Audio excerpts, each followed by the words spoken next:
descríbeme cómo era la vida en Ciudad Juárez. Hay muchas tentaciones en la cuestión laboral de saber que el dinero fácil puede venir en meterte en esos negocios turbios, ¿no? que te ofrece la ciudad precisamente por todo el flujo de drogas y todo hacia El Paso, Texas. ¿Y cruzabas la frontera con cosas?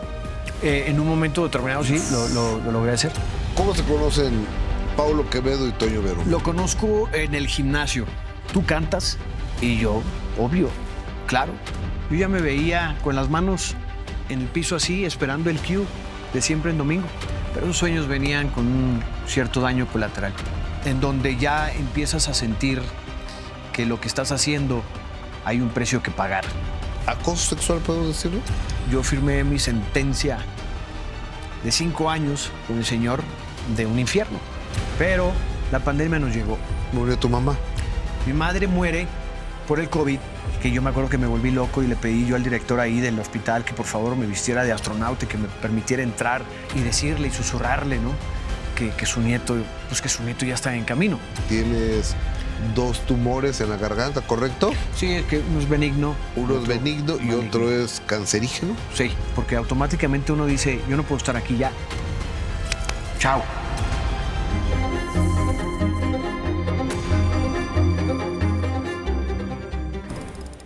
¿Qué tal? Muy buenas noches, bienvenidos, bienvenidas, gracias por hacernos el gran favor de acompañarnos en una emisión más del Minuto que Cambió Mi Destino sin censura.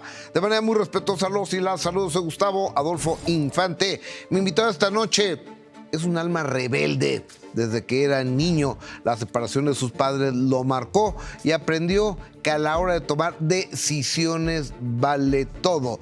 También entendió que la vida es un cuento sin hadas en el que hay que trabajar duro para llegar a esa casa llena de famosos que lo ha colocado de nuevo bajo los reflectores. Pero no todo es fama. Él tiene un corazón apasionado que en ocasiones lo ha llevado a vivir un amor descarado, pero el amor de su vida, ese por el cual llegaría a Cairo o al infinito, es el pequeño Dylan, un ser de luz que lo hace creer hasta en los milagros de Navidad. Es a él a quien cada día podría cantar: dile que lo amo, dile que lo extraño. Hoy hablaremos de todo eso y también de los escándalos y la prueba de salud que hoy le pone la vida y que no tengo ninguna duda que va a superar. Paulo Quevedo, buenas noches, bienvenido al Minuto que Cambió Mi Destino sin censura. Mi Gus, muchas gracias por esa intro. Gracias por este espacio, mi Gus, muy contento de estar aquí contigo. Casa está. Gracias, muy contento. Oye, ¿arrancamos por el principio? Claro. ¿Por qué no vámonos. naciste en la casa de los famosos? No. Ni en Cairo.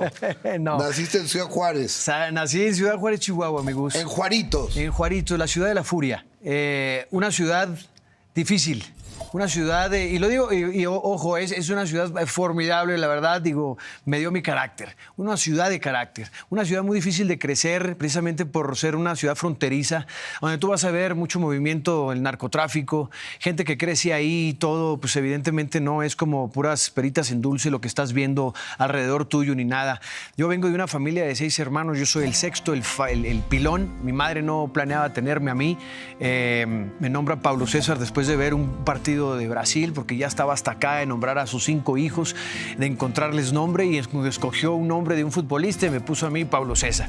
Y de ahí pues empieza mi vida, mi querido Gus. Oye, pero descríbeme cómo era la vida en Ciudad Juárez, donde entiendo que están los aztecas ahí y hay otro grupo de pandilleros, ¿no? Oh. Los artistas y los aztecas.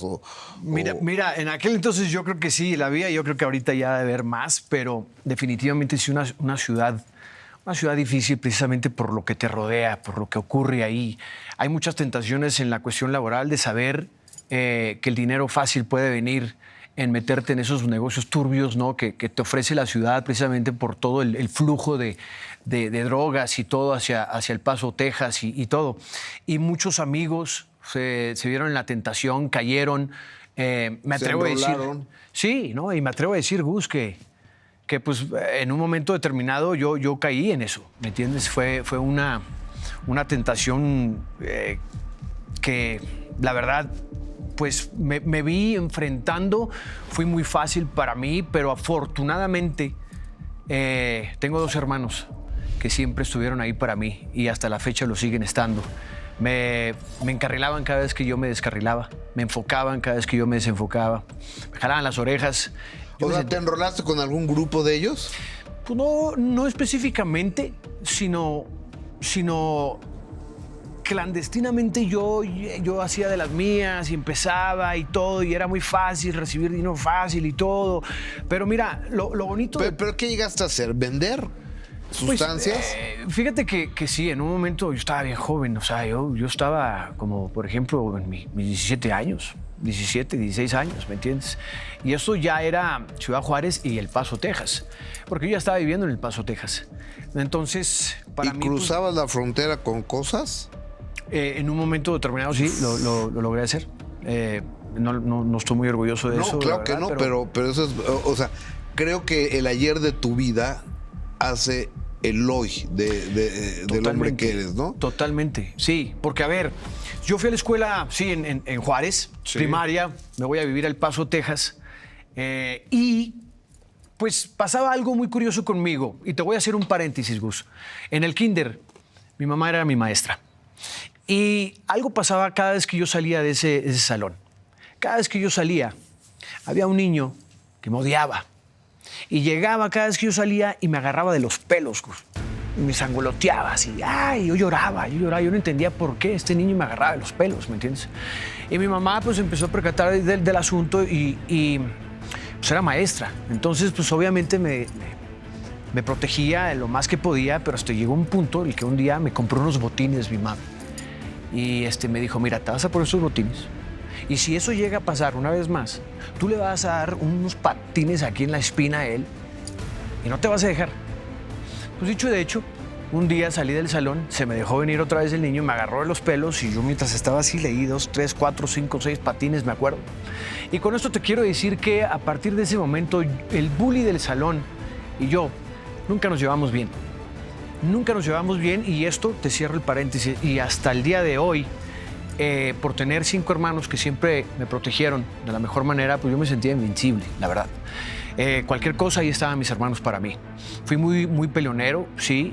Mi conducta en la escuela, pues obviamente era el centro de atención. Me gustaba mucho llamar la atención y todo eso.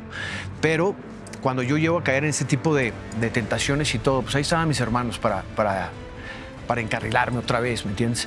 Pero nunca quité yo el dedo del renglón de lo que yo quería hacer con mi vida. Porque en la escuela un día le hablaron a mi mamá después de mi conducta y le preguntaron, señora, es que tenemos aquí a su hijo ya varias veces y queremos saber, digo, verdaderamente qué es lo que está pasando. Incluso le vamos a hacer una pregunta, a ver, Pablo, pues, ¿qué es lo que quieres hacer de tu vida y todo? Y yo dije, artista. Y fue un sueño que yo tenía desde muy pequeño, Gus. Desde muy pequeño. Oye, quería ser artista, pero hubo infancia es destino. Y teniendo tú 8 años de edad, tu papá se fue de la casa. Sí, mis padres se divorciaron cuando yo tenía los 8 años. ¿Y qué pasó con tu papá? ¿Lo volviste a ver? Sí, claro, por supuesto. Sí, mi padre en ese momento, pues, tomó sus decisiones, ¿no? Y decidió separarse y decidió emprender en otra vida, ¿no? Pero estuvo ahí. Estuvo un poquito bajo el radar, pero para mí en especial, pues no estuvo mucho mi padre. Las únicas figuras paternas que yo tenía eran mis 2 hermanos. Y en un momento determinado también era un padrastro con el que mi madre estuvo. Nunca se casó mi madre, pero eran mis figuras paternas, esos 2. Y siempre estuvieron ahí los 3 para encarrilarme y siempre apoyándome y todo. Pero, a ver, el papá de uno es el papá de uno, ¿me entiendes? Y a mí sí me hizo mucha falta. ¿Y te hizo falta? Me hizo mucha falta, por supuesto. Sí. ¿Y se lo llegaste a decir a él, a tu jefe? Pues sí, conforme pasaban los años y todo, A ver, nunca quise hacerlo sentir mal, ni mucho menos. Yo creo que él tuvo sus razones y sus motivos para hacer lo que él tuvo que hacer. No lo juzgo y hasta la fecha no lo juzgué, ¿me entiendes? Pero bueno, cada quien hace su vida como quiere y mi padre tenía cierta responsabilidad de estar ahí para sus hijos, que sí lo estuvo, pero a mí en lo especial me hizo falta.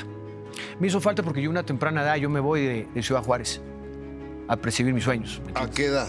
Yo me fui a los 19 años. A los 19 años. Pero antes estuviste tentado. Sí. Yo estaba tentado en negocios de los cuales la verdad me llamaba mucho la atención, era curiosidad. Empecé a vivir un poquito la vida muy acelerada en mi adolescencia, pero como te digo, nunca quité el dedo del renglón sabiendo que yo quería cantar, que yo quería ser un artista. Y mientras que yo hacía todo eso, Gus, yo no dejaba de ir a mis clases de canto y no dejaba de hacer, comerciales, modelar. Estuve en producciones de Hollywood, de extra. Conocí a Bruce Willis, a Christopher Walken, a Melanie Griffith. Estaba observando todo, las producciones, las grúas, todo eso. Eso para mí me llegó a encantar tanto. Que cuando llega, obviamente, pues, la televisora para audicionar e irme a incursionar en 3 años de estudios y todo, pues yo fui el único que escogieron de Juárez. De no sé cuánta gente, yo fui el único. Y ahí es donde empiezo yo mi sueño, ¿no? ¿Hasta qué año estudiaste? Terminé la preparatoria y también emprendí también en un momento lapso un trimestre de leyes. Pero era mucha lectura. No, tiré la toalla y verdaderamente a mí me encantaba mucho el emprender como abogado. Mi sueño era siempre también estar en una corte y poner en jaque mate siempre a la gente y interrogarlos y averiguar, investigar. Todo eso me gustaba, lo veía mucho en la tele. Claro. Y Pero es que una cosa es verlo en la tele y otra cosa es ya entrar al asunto del derecho penal. Debe ser complicadísimo, ¿no? Porque, claro, lo que es mucha lectura. Yo tenía que estar leyendo mucho. Y llegó esta televisora y era mi oportunidad de saber qué destino. ¿Qué televisora? Pues Televisa. ¿Televisa? Sí, llegó Televisa. ¿Y llegó Televisa a hacer un casting a Juárez? Llegó Televisa. Regresamos con el casting de Televisa en Ciudad Juárez. Pablo Quevedo es el minuto que cambió mi destino. Seguramente ese fue un minuto que cambió su destino. Sin censura, venimos. Oye, pero Pablo Quevedo, había canales locales en Ciudad Juárez, como el 66 o el 44, los señores Cavada y demás. Ahí nunca... Por supuesto, nada. Claro, Gus, claro. Ellos fueron siempre partícipes en eventos de modelaje. Fui modelo del año del 94, hacía comerciales. El canal siempre 44 estaba ahí presente en muchos de los eventos, ¿no? Te digo, yo ya estaba encaminado a eso, Gus, porque me acuerdo perfectamente que yo estaba viendo la tele y estábamos viendo siempre en domingo. Y mi mamá estaba lavando los platos y yo le decía, madre, jefita, mira, ahí quiero estar. Y me decía, no, sí, papito, ahí vas a estar y todo. Y mi madre, pues obviamente, sí fue una pieza fundamental, apoyándome siempre en lo que yo ya tenía desde muy pequeño, ¿me entiendes? Mi sueño de estar ahí. Y pues hice mis cosas en Juárez, pero yo quería más. Pero la verdad, seamos claros, es tu terruño, pero te quedaba chico Juárez. Totalmente, no, totalmente. Es cuando...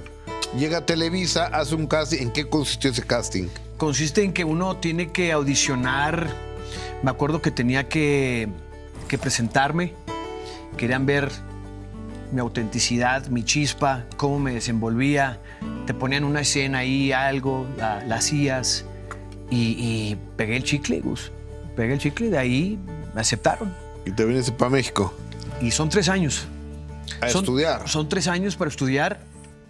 Llego, obviamente, a la Ciudad de México con mi esencia norteña. Tenía el machismo a todo lo que daba, por los cielos. Muy norteño, bronquero, no me dejaba de nadie.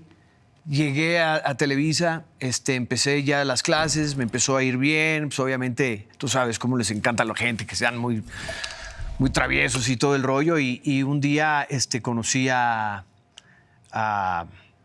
productor de música, que es Toño Berumen. Lo conocí y de ahí es donde yo empecé algo que yo había querido hace años. Antes de Toño Berumen, que muchos han dicho de Toño Berumen, pero 1996 haces tu primera telenovela, ¿correcto? María Isabel. No, La Culpa. Ok. La Culpa y la versión en inglés. Ok. Yo llegué y me acuerdo que me decían que yo iba a tener que hacer la segunda versión de Dos mujeres, un camino, porque llegué bien pocho, llegaba así con el Spanglish yo. Ajá. Y luego, pues empecé en esa versión en inglés y luego ya con el grupo empecé a hacer Mi querida Isabel. Era como que nuestro lanzamiento. Y también con el grupo hacemos lo que fue Alma Rebelde. Ok. Todos los caminos llegan a Roma y todos los caminos llevan a Toño Berumen. Así es. ¿Cómo te conoce Toño Berumen?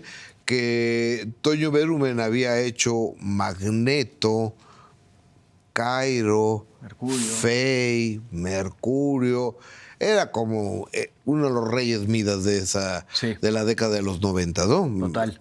Toño Berumen. Sí, totalmente. ¿Cómo se conocen Paulo Quevedo y Toño Berumen? Lo conozco en el gimnasio.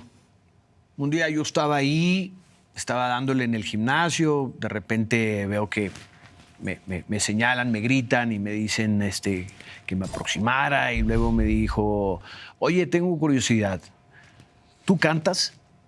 Y yo, obvio, claro. Yo venía de estar en clases de canto con un maestro italiano de ópera. Luca. No. No, un maestro, Lázaro Ferrari, que daba clases de canto para... Pues a mí me gustaba mucho la música y todo, pero él me dio un nivel de tenor dramático. Ajá. Yo cantaba Vereda Tropical, Alma Llanera, Granada, O Sole Mío, a capela, con un piano. Entonces, para mí, el pop me venía muy fácil. Entonces, cuando él me pregunta que si yo sé cantar, pues obvio, claramente. Me dice, ¿me podrías cantar algo? Y le empecé a cantar. Y me dijo, ¿te podría ver en tal lugar para una propuesta de negocios? Pues sí.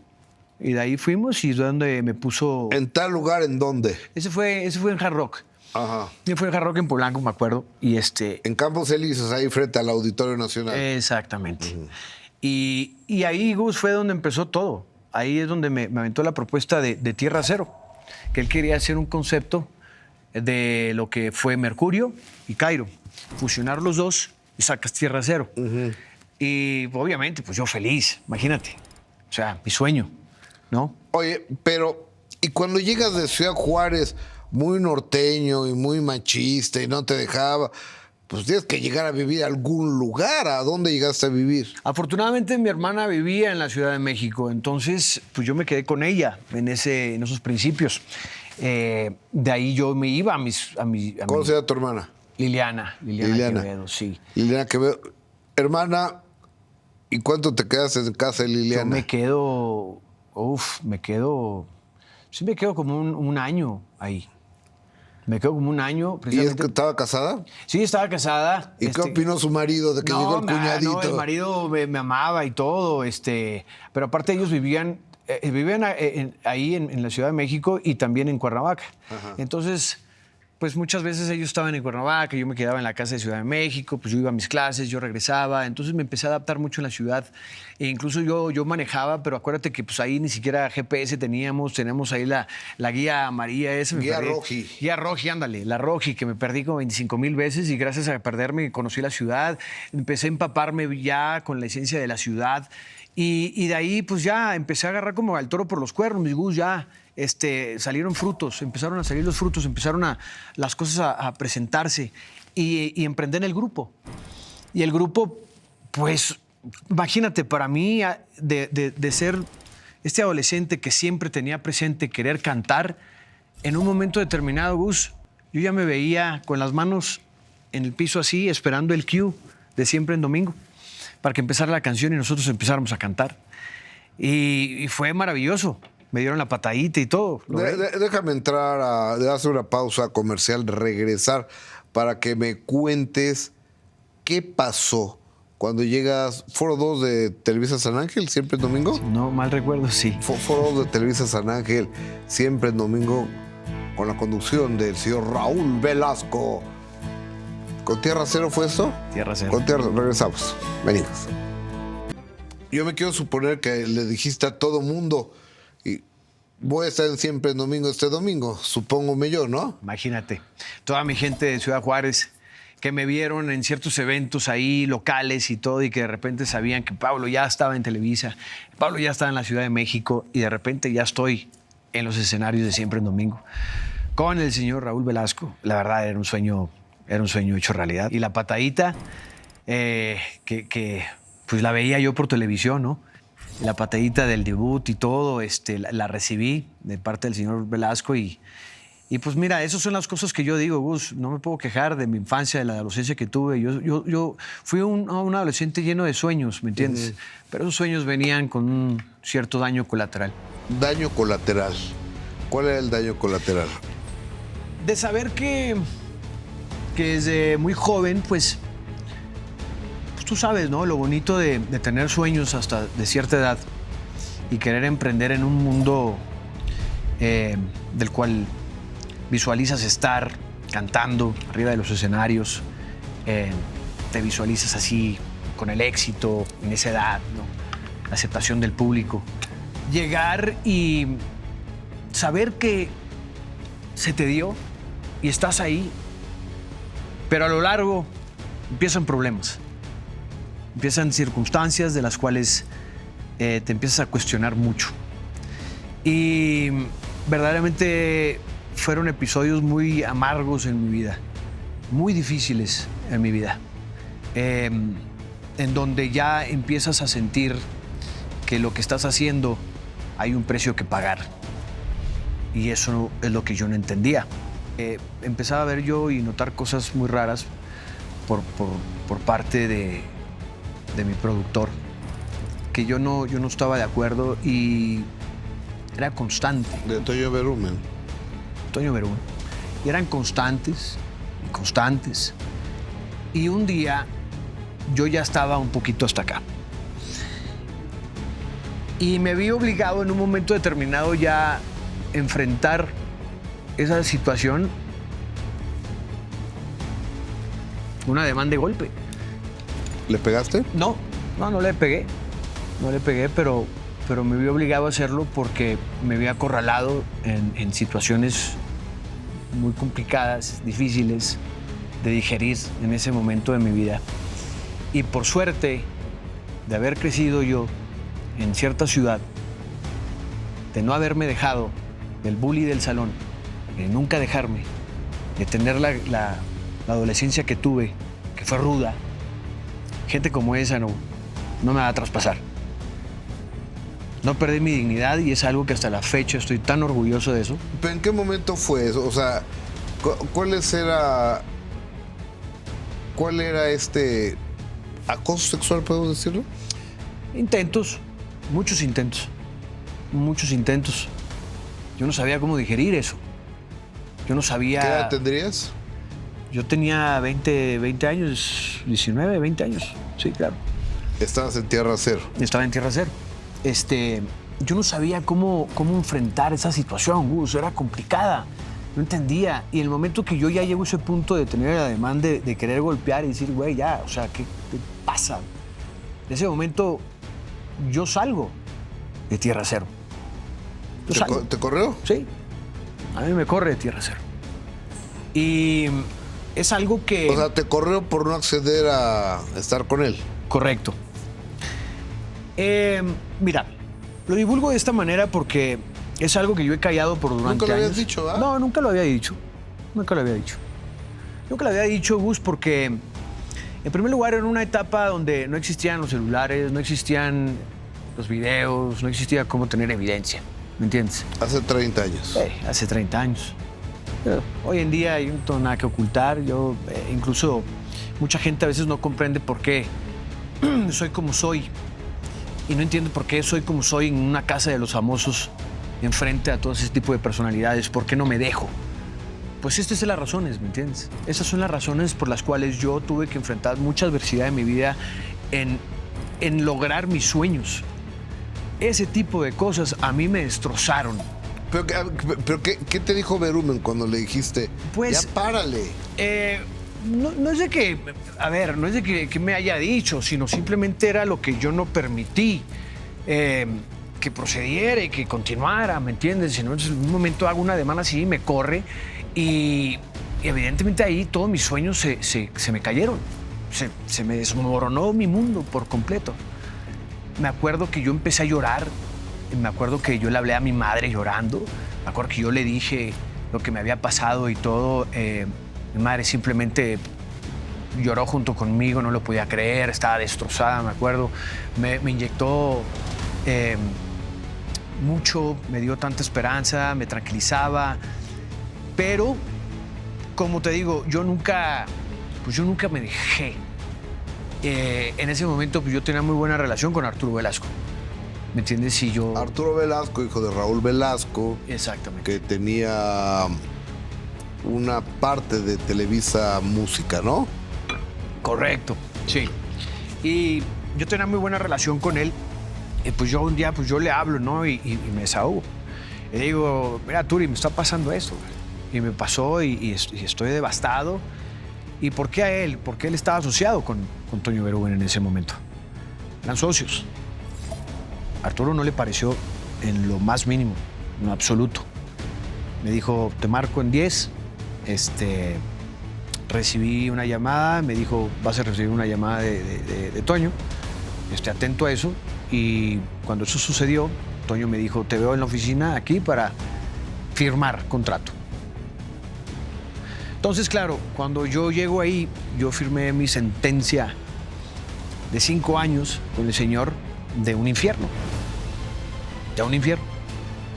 Entonces, ¿pero dónde te quedaste? ¿En Tierra Cero o en Tierra Cairo? Cero. Me quedé en Tierra Cero. Estaba en Tierra Cero. ¿Y qué pasa? Pues no me puedes sacar así, tampoco me puedes correr ni de la nada, porque sabes que yo te voy a funcionar a nivel musical, ¿no? Ok. ¿Y por qué fue un infierno esos 5 años? Con esta historia regresamos. ¿Por qué fue un infierno de 5 años, Paulo? Un infierno, Gus, porque yo creo que al señor no le latió mucho que lo balconeara, ¿me entiendes? Que lo expusieras que con lo Velasco. expusiera de esa manera con un socio que para él creo que era muy importante. Me supongo yo. Y yo creo que a partir de ahí él se encargó de complicarme la vida. ¿Y en qué sentido? En el sentido de que él continuaba haciendo de las suyas, ¿me entiendes? Conmigo. Me acorralaba siempre, me hostigaba en ese sentido, al grado en que yo logré tener ya también un automecanismo de defensa de saberlo manejar. Y eso era tranquilizarlo siempre, que no se alterara, porque él en ese momento él tomaba mucho. Cuando tomaba mucho era donde se descarrilaba y se ponía muy terco, muy necio, insoportable. Porque si fuera por mí, Gus, ¿me entiendes? A como yo acostumbro reaccionar con gente así, te lo juro que ya lo hubiera golpeado, ¿me entiendes? Lo hubiera golpeado, me hubiera dado la media vuelta y me hubiera ido. Pero ¿hasta qué punto tú pagas el precio por querer estar donde estar y tener que soportar este tipo de personas? Eso me lo chuté yo por 5 años y así estuvo. Y cada vez que él tomaba y todo, a mí me hostigaba, ¿me entiendes?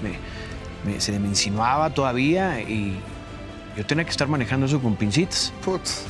Entonces después me pasa Cairo. ¡Qué infierno! Después de eso, como para adornar más la píldora, Paul Forat decide salirse de Cairo. Paul Forat, que aparte, cuate que canta, que produce, es un fregón el güerito. Totalmente. Y se fue de ejecutivo en una importante transnacional de discos. Totalmente. Y entras tú en lugar de Paul, ¿no? Totalmente, sale Paul, ocupo yo su lugar, se va Eduardo Verástegui, entra Gabriel Soto y audicionamos para un tercer Cairo y entra Roberto Asad. Entonces quedan Roberto Asad, Gabriel Soto y tú. Y yo. Y el que cantaba eras tú. Y el que, sí. Pues sí, ¿no? O sea, sí. Pues la neta. No, sí, era el que tenía un poquito más de experiencia, ¿me entiendes? Obviamente.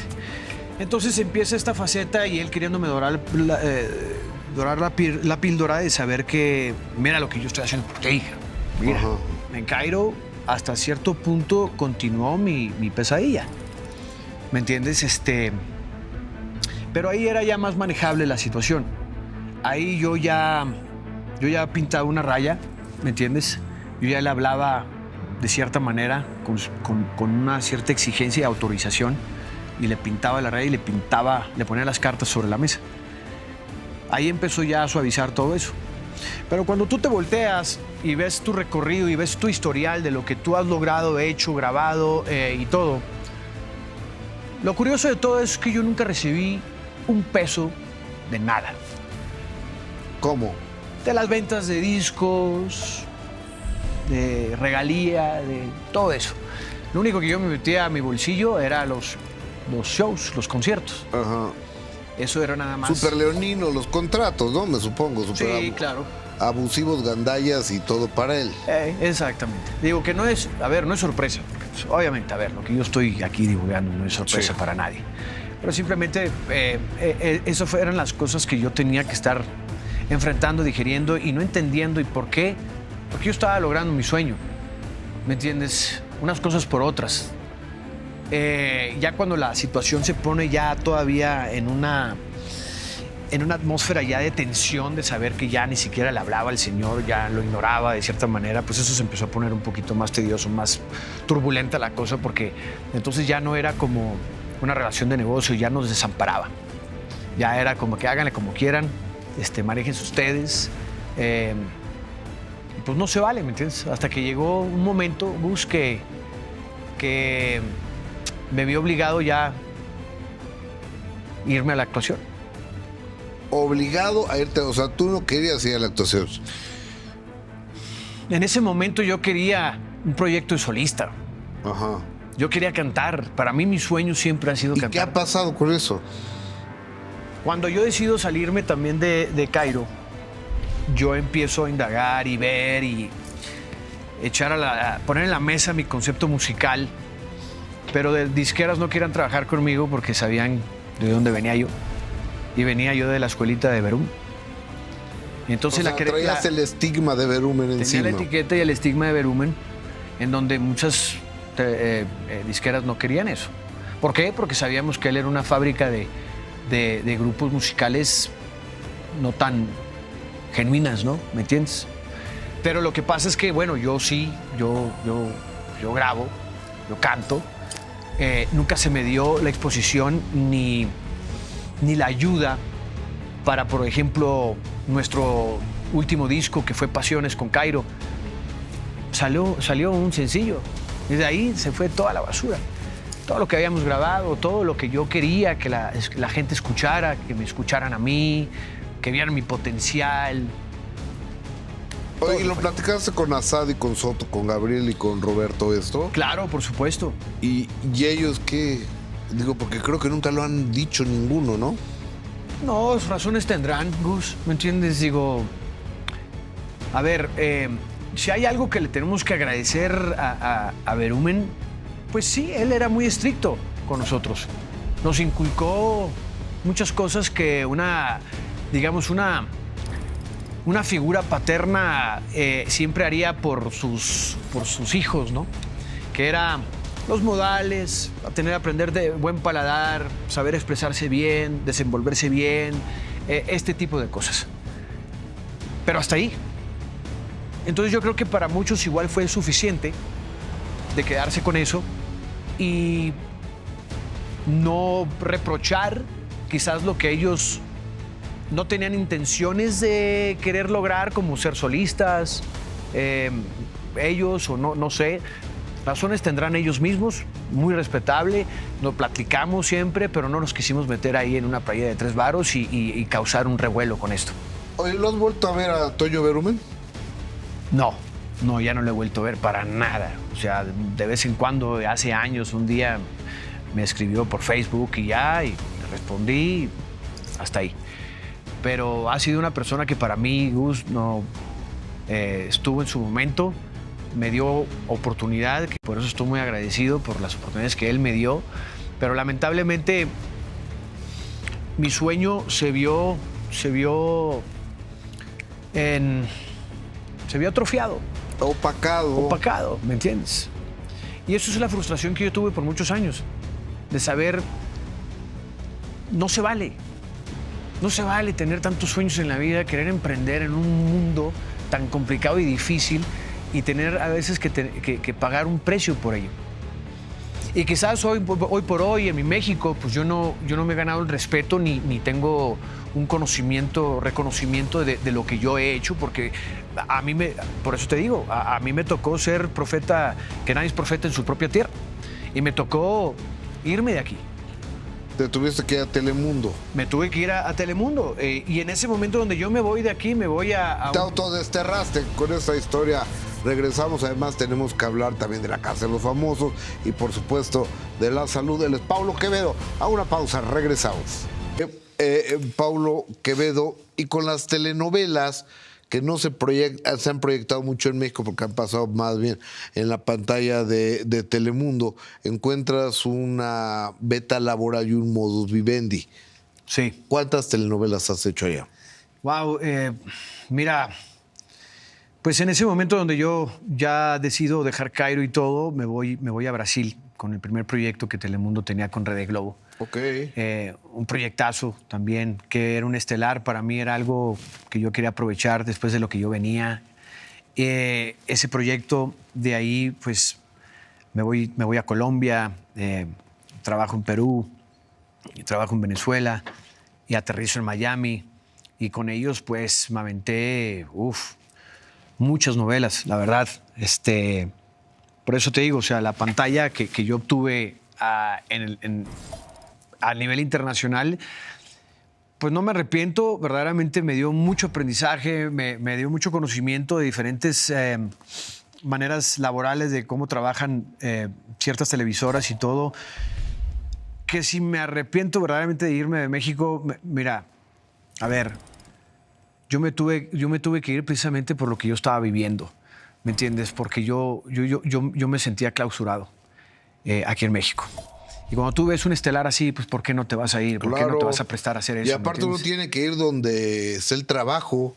Correcto. Y donde hay la posibilidad de crecer. Correcto. Solo se vive una vez y no le vas a pedir permiso a nadie de vivir tu única vida como tú quieras vivirla, siempre y cuando no estás dañando a nadie. Si no vendes fentanilo, ¿verdad? Ni eres matón, o sea, eres actor. Exactamente. Entonces, pues nada, tú puedes ver, yo ya tengo pues ya más de 45 proyectos ya en mi hoja de vida, de currículum y todo, novelas que llegaron aquí en México, que sí tengo entendido que se vieron aquí en México. Pero bueno, mi intención también ha sido estar aquí en mi México. Yo empecé aquí en mi México y tengo toda la intención de recuperar ese público que perdí en un momento determinado, ¿me entiendes? Sigo en mi lucha constante, sigo remando, sigo enfrentando la adversidad con todo y pues en la etapa que estoy en mi vida ahorita, Gus, todavía tengo muchos retos. Oye, pero dentro de las telenovelas y demás, te enamoras. Te enamoras de una... y sí. Te casas. Pues sí, a ver. No, ¿cómo? Pues sí. O sea, te casas, ¿no? Nunca me casé. ¿Te unes con Rosina? Sí. Ahí decido por primera vez en mi vida sentar cabeza después de haber vivido muchas cosas tan bonitas e interesantes en mi vida, a lo largo de que me tocó estar en diferentes países y todo. Y conocí a Rosina. El momento que la conocí, para mí, yo dije, esa es. Okay. Esa es. Sin embargo, yo no estaba en una posición listo para hacer lo que verdaderamente me imaginaba yo querer hacer. Todavía tenía unas alas todavía por expandir, Pero, o sea, ¿pero qué te faltaba para estar listo? Quédate a 45 años, ¿no? No, fíjate, es que yo a Rosina la conocí antes. Ajá. Y fuimos novios por 2 años. Por 2 años. Sí. Y yo todavía estaba teniendo proyectos fuera de México. Y ¿Ella de dónde es? Ella es argentina, italiana, americana. Entonces, en un momento... ¿Y dónde la conociste? La conocí en un antro en Miami. Okay. Y empecé y veía que verdaderamente yo el que estaba loca ahí era yo. Entonces decidimos terminar la relación y después de tantos años, como unos 6 años y todo, la volví a buscar. Pero yo nunca le dejé de escribir. Cada año le escribía, yo estaba pendiente ahí. ¿El amor de tu vida puede ser? Sí, definitivamente, ¿me entiendes? Sí le escribía, le deseaba bien en todos los proyectos que ella estaba emprendiendo, le mandaba correos. ¿A qué se dedica ella? ¿Perdón? ¿A qué hace ella? Ella fue conductora más de 10 años Siempre en Domingo. Perdón, en Sábado Gigante, perdón. Ok. Y ¿En Chile? No, en Miami. En Miami. Exactamente. Perdón, sí. Sí, y es conductora, ¿me entiendes? Actriz. Y ahora ella trabaja con su Dream Job, que es su trabajo que siempre ella ha deseado, en una cadena que se llama QVC de ventas. Pero a lo que voy, que yo vi tantas cosas especiales en ella que en ese momento yo no podía continuar esa relación porque sabía que todavía me faltaba a mí madurar ciertas cosas. Sí. Todavía me emprendí en otros proyectos fuera de México y todo, y hasta la volví a buscar, y desde ese entonces yo le dije que quería estar con ella, que me disculpara en esos años que yo estaba todavía de cierta manera inmaduro. Y de ahí, Luz, hasta el año pasado estuvimos juntos. Tenemos un hijo maravilloso. ¿Cómo se llama tu niño? Y Dylan Antonio. Dylan Antonio. Antonio. Tiene 3 ¿Qué edad añitos. tiene? No, está bien, una edad maravillosa. Maravillosa. Y cada día, ¿sabes qué? Cada día es peor. O cada día es mejor porque cada día los amas más. Y cada día los extrañas más. Uf. Y cada día los necesitas más. Sí. Y cada día hacen cosas más chistosas. Y cada día están más de pelos los chamacos. Sí, totalmente. Pero mira, pasó algo muy curioso dentro de todo esto, Gus. Porque antes de que ella y yo verdaderamente ya teníamos la idea de querer estar embarazados, batallamos mucho, ¿ok? Y eso fue antes de la pandemia. Pero la pandemia nos llegó. Y la pandemia a mí no me sentó bien, no me fue muy bien. ¿Murió tu mamá? Mi madre muere por el COVID. Lo siento mucho. Gracias, Gus. Lo Sí, siento fue mucho. un episodio muy amargo en mi vida porque en el momento que ella está internada, yo me doy cuenta que estoy embarazado. Y en esa Navidad me había dicho, papito, te estoy esperando porque ya sé que tengo muchos sobrinos y todo, pero estoy esperando el tuyo. Pero yo no sabía que ella estaba embarazada de ese momento que se lo dije en Navidad, sino hasta en un momento que fue ya a finales de febrero, donde ella ya estaba internada en el hospital. Que yo me acuerdo que me volví loco y le pedí yo al director ahí del hospital que por favor me vistiera de astronauta y que me permitiera entrar al cuarto y decirle y susurrarle, ¿no? Que su nieto ya, pues que su nieto ya está en camino. Me acuerdo ese momento que fue tan difícil para mí, que ella nace el 13 de marzo y el 13 de marzo ella decide irse. El 13 de marzo. El día que nace tu hijo, ese amor. No, el día que nace mi mamá es el día que ella decide partir, irse. Sí, fíjate, entonces, y mi hijo nace el 10 de agosto. Entonces yo no entendía muchas cosas, Gus.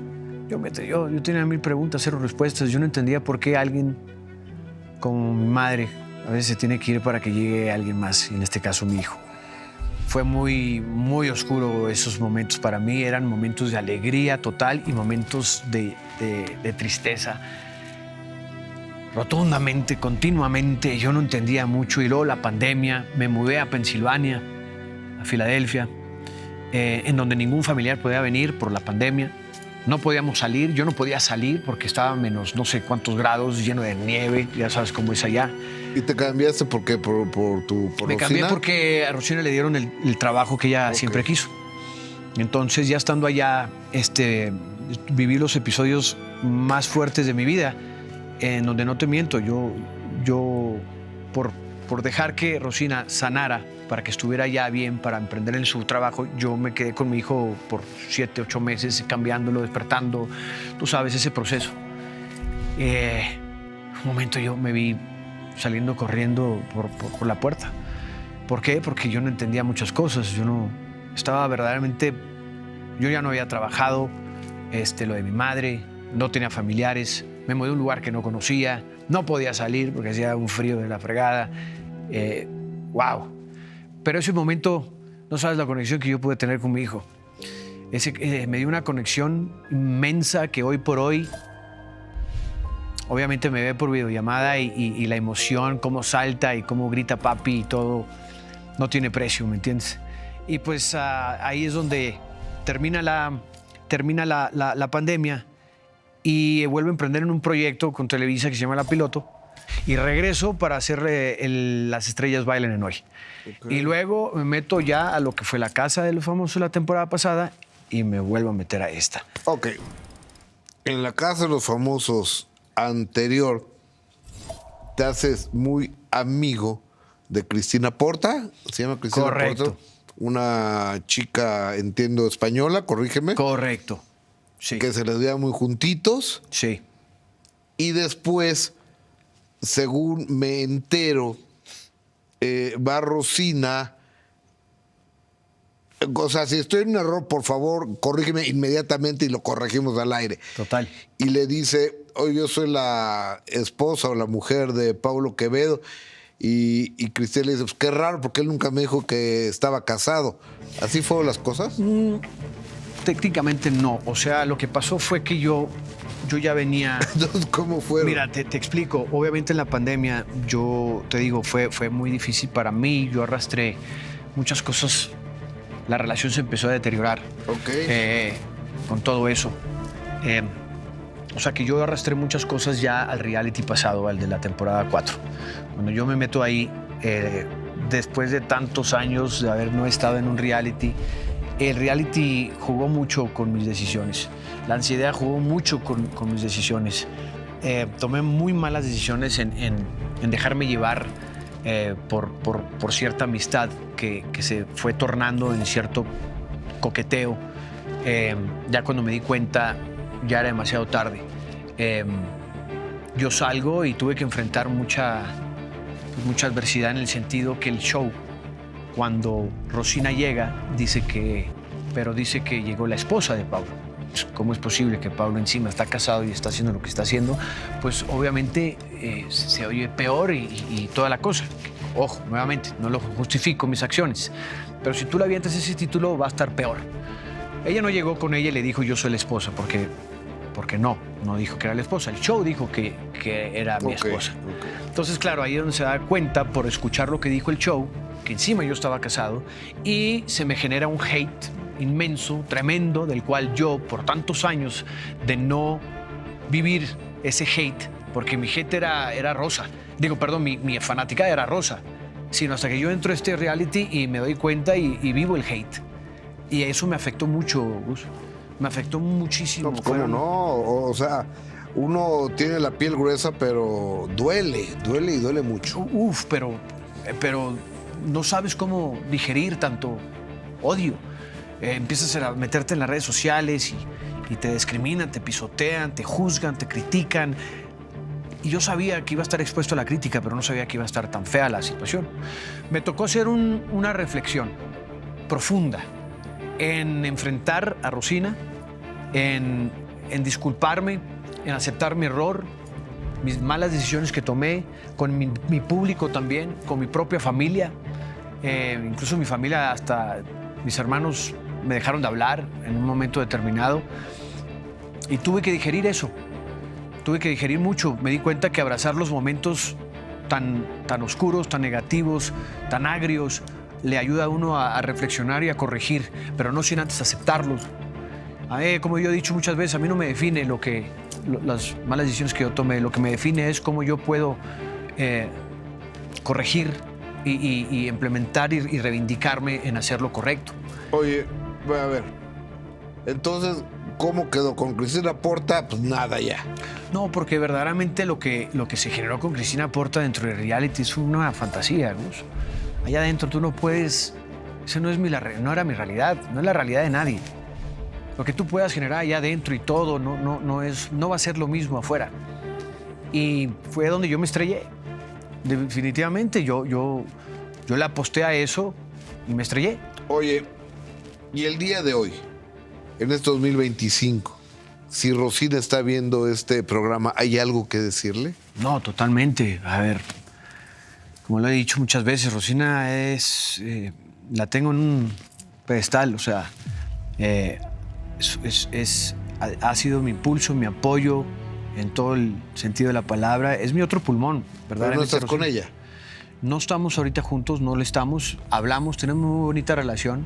Ella estaba muy nerviosa de que yo entrara nuevamente a la casa de los famosos All Stars. Y estaba nerviosa precisamente no porque yo volviera a repetir lo mismo, ni mucho menos, porque el daño hecho ya está ahí, lo que yo provoqué la temporada pasada, sino porque se preocupaba más por la reputación que yo podía darme como padre de su hijo. ¿Me entiendes? Y yo entré con una misión, entré con un propósito, Gus. Entré al All Stars en ser consciente de lo que yo había cometido la temporada pasada y en lo que me había afectado a mí. Y yo entré con una esencia de representar mis valores y principios. Y desde el día 1 hasta el día 119, yo lo representé. No fui una persona que mintió, ni fui doble cara, ni fui incongruente, no traicioné y siempre tuve una lealtad con los míos. Y lo único que yo arrastro de ahí son los palulus, son Lupe, Luca, porque lo que nosotros pudimos fomentar ahí es algo sólido. Lupe, Luca y Lupillo, Luca y Paulo fueron los palulos. Exacto. Eso es lo único que yo Y arrastro. a los demás no te interesa volverlos a ver. Hay gente que sí, obviamente, Rosita, que fue muy linda, estuvo siempre con nosotros. Esa chava, pues en una de esas hasta pudo haber ganado, porque, o sea, se fue Sí. aparente, pues no sé por qué, pero llegó hasta la final. Llegó hasta la final, fíjate, llegó hasta la final, tuvo mucho apoyo por parte también de Lupe cuando salió, le vieron mucho potencial porque nos ayudaba a los palulus allá adentro, ya prácticamente éramos los palulus contra 7 de la casa, prácticamente tenemos a toda una casa encima. Sí. Y ayudaban mucho los votos de ella, ¿me entiendes? Ok. La apoyaron mucho. Entonces a ella sí, a Aleska, Lupillo. Aleska, Carlitos, Aleska. la mayor parte del Cuarto Fuego. Ok. ¿Y a quién nunca más quieres volver a ver? Mira, si lo pones así, vamos a empezar con el peor de todos, ¿no? Alfredo Adame es una persona que no tengo ni la más mínima intención de ni siquiera verlo ni en redes, ni saber de él. Para mí es un cero a la izquierda esa persona. Completamente. Chócalas, es un tipo detestable. No hay remedio con ese ser humano, no hay remedio. No hay ni cómo ayudarlo. Creo que está definido ya y así él, como él ya se va a ir de este mundo por como es y todo. Bien por él.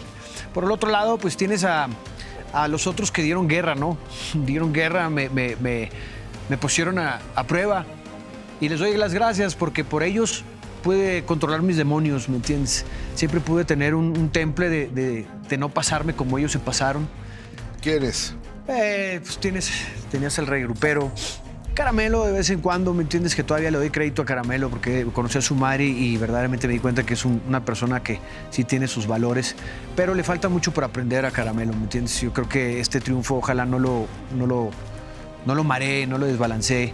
Rey Grupero, pues la gente sabe quién es Rey Grupero, ¿me entiendes? Lo he dicho muchas veces, él puede entrar aquí, te puede caer muy bien, pero ya viviendo con él te das cuenta quién es él. Le deseo lo mejor también, no arrastro nada, me quedo, te digo, nada más con lo bueno. También con Rey Grupero subiste a punto de los golpes de un par de veces. Muchas veces, Gus. Muchas veces. Pero, pues, a ver, tú sabes perfectamente que si te das golpes ahí, pues te sacan.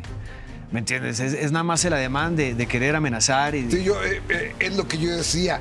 O sea, que se fintaban y se amenazaban. Y yo decía, pues, tipo Cantinflas. Si ya te me vas a dejar venir así, es porque verdaderamente me vas a querer tirar ya un totazo, ¿no? Pero ese era Rey, ¿me entiendes?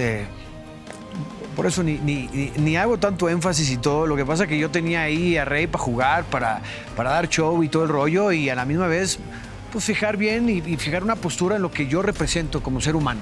Él tenía una manera diferente, yo tengo otra. ¿Y el arma letal no te da miedo? El arma letal, quinto dan en todas las disciplinas de artes marciales mixtas con Alfredo Adame. En ningún momento, es que yo no... Es que él puede decir el Padre Nuestro y no hay creencia alguna con él, ¿me entiendes? Nada, no le creo nada de lo que él dice. Y yo creo que, no sé, ya está en una faceta él que no se cree ni él mismo, ya tiene que estarse inventando muchas cosas. Pobrecito, ya, de verdad que ya no le está quedando otra más que estar mentando madres a la gente de esa manera. Y ¿sabes qué es lo peor de todo, Gus? Que hay gente que aplaude eso. Hay gente que Es le aplaude. increíble. Ya estamos en extinción en eso, ¿me entiendes? Por lo que estamos viviendo, en la era en la que estamos. Es verdaderamente increíble. Sí, totalmente. Oye, y dejé para el final de esta conversación el tema, si no es más importante, uno de los más importantes, que es tu estado de salud. Sí. Me entero que tienes 2 tumores en la garganta, ¿correcto? Sí, es que uno es benigno. Uno es benigno y otro es cancerígeno. Sí. Carcinoma. Sí, ¿cuál es el término ese? Carcinoma Papilar. Exacto. Carcinoma papilar. Papilar, exacto. Yo estando dentro de la casa, Gus, pues me doy cuenta de esto. En el tercer mes me doy cuenta de esto. Yo estaba a punto de salirme de la competencia. Por el tumor. Por el tumor. Me tuve que respaldar ya mucho en las opiniones de los profesionales a través de diagnósticos, de resultados. O sea, te vieron ahí los doctores. Todos me vieron los doctores, fuimos por un proceso de un sonograma, fuimos por un proceso de una biopsia, fuimos por un proceso de tener a los doctores enfrente de mí en una videollamada con su diagnóstico, donde me pudieron pues, inyectar una cierta tranquilidad de saber que sí, eso está ahí, pero... o sea, no es una alarma, ¿me entiendes? Como para salir corriendo de ahí. Es que cuando uno oye cáncer, exacto, o sea, lo relaciona inmediatamente en la mente de uno con muerte, ¿no? Totalmente. Y yo tenía que poner eso en una balanza desde un principio.